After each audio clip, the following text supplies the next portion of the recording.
Saudações a todos, vamos iniciar mais uma sessão de apresentação da nossa playlist intitulada Referências Científicas. Nesta oportunidade estaremos apresentando o conteúdo científico registrado sob formato de livro impresso. Aqui está, intitulado Captisa. Captisa, coleção Físicos, Vida e Obra. Aqui mais especificamente este livro trata da vida e obra do cientista Captisa.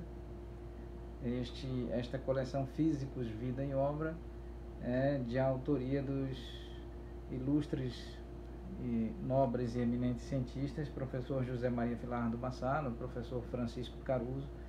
Esta coleção é chancelada e registrada pela editora Livraria da Física, cujo escritório sede está sediado na cidade de São Paulo, no Brasil. Muito bem, aqui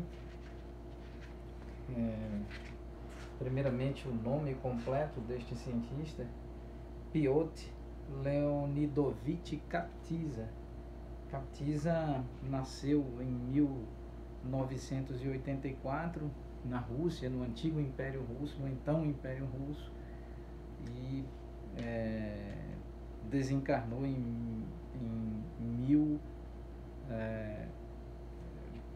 voltando aqui, corrigindo, ele nasceu em 1894, no então Império Russo, desencarnando na cidade de Moscou, no ano de 1984, aproximadamente aos 90 anos de idade. Então, Captisa estudou na Rússia. Em seguida, Captisa desenvolveu suas atividades na Inglaterra, trabalhando com o famosíssimo Sir Ernest Rutherford, trabalhando em áreas associadas à física experimental, à física aplicada, mais especificamente, estudando o comportamento das radiações alfa, beta, sob a competente supervisão de Rutherford. Captiva mais tarde retornou, anos depois de sua atuação na Inglaterra, retornou para a Rússia, desenvolvendo uma série de atividades científicas, organizando um instituto denominado Instituto de Problemas Físicos, ou sobre problemas físicos, objetivando tratar tanto de teoria, quanto de matemática, quanto da parte experimental, laboratorial, desenvolvimento de tecnologia, inovação tecnológica naquela época, do início do século XX. Aqui muito rapidamente, aqui, Captisa, Bassalo e Caruso. Então, sobre a vida e obra deste físico, vale certamente fazer a leitura deste livro, da coleção Físicos, Vida e Obra. Aqui este livro em particular é prefaciado pelo professor Fernando Dick Sazi, do Departamento de Matemática da Universidade do Estado de Santa Catarina. Então,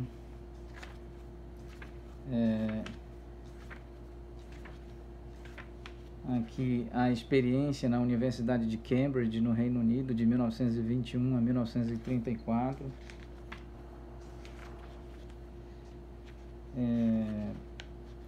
Captisa trabalhou, repetindo, sob supervisão de Sir Ernest Rutherford, na Universidade de Cambridge, e trabalhou especificamente no laboratório Cavendish, desenvolvendo importantes trabalhos no âmbito laboratorial, experimental. Aqui o efeito Captisa-Dirac. Então, o famoso cientista Dirac, em parceria com Captisa, construíram, propuseram um efeito intitulado Captisa-Dirac, isso em 1933, publicado nas melhores revistas científicas da época, onde Captisa, neste artigo, apresenta a ideia de que elétrons poderiam ser difratados por um campo luminoso estacionário formado pela retroreflexão em um espelho de um feixe de luz colimado. Este fenômeno é conhecido como efeito Captisa-Dirac, e é análogo à difração da luz por uma rede de difração, mas com os papéis de onda e de matéria trocados. Em outras palavras, os elétrons apresentam um caráter ondulatório, enquanto a luz faz o papel de uma rede de difração, ou seja, o efeito inverso ao usual. Aqui, o capítulo 4 trata sobre o Instituto de Problemas Físicos de Moscou, né, instituído, organizado por Kaptiza. Em 1978, em 1938, Kaptiza apresenta trabalhos sobre a subárea da física denominada de superfluidez, os estudos sobre superfluidez, estudos avançados.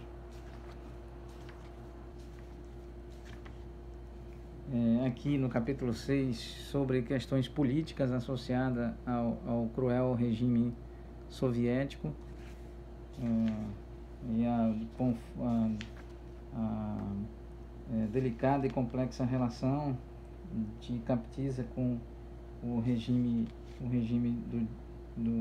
da ditadura soviética, e os trabalhos que Kaptiza realizou de 1946 a 1954, fora do ambiente dos laboratórios institucionais da Rússia, em um ambiente adaptado em razão da perseguição política. Aqui o capítulo 8 falando mais especificamente sobre o período entre 1955 e 1968, quando Kaptiza retoma suas atividades institucionais. Aqui o capítulo 9 falando sobre a fissão nuclear, plasma e a reação termonuclear controlada, também uma das áreas de atuação do cientista Kaptiza. Em 1978, o cientista Kaptiza é laureado com o Prêmio Nobel de Física em razão de trabalhos científicos associados à física de baixas energias, à física de baixas temperaturas, né? Como analisar fenômenos físicos, estruturas sob temperaturas próximas ao 0 Kelvin. Então, em contribuições também, especificamente nessa área, é que Kaptiza é laureado com o Prêmio Nobel de Física de 1978. E vale aqui, nós recomendamos respeitosamente a leitura da coleção Físicos, Vida e Obra, e em particular aqui para conhecer o legado, a vida e obra, o relevante legado de Kaptiza. Muito bem. Agradecemos a atenção de todos vós. Em breve estaremos apresentando outros livros da coleção de autoria do professor José Maria Filardo Bassalo, do professor Francisco Caruso, coleção intitulada Coleção Físicos, Vida e Obra. Agradecemos a atenção de todos.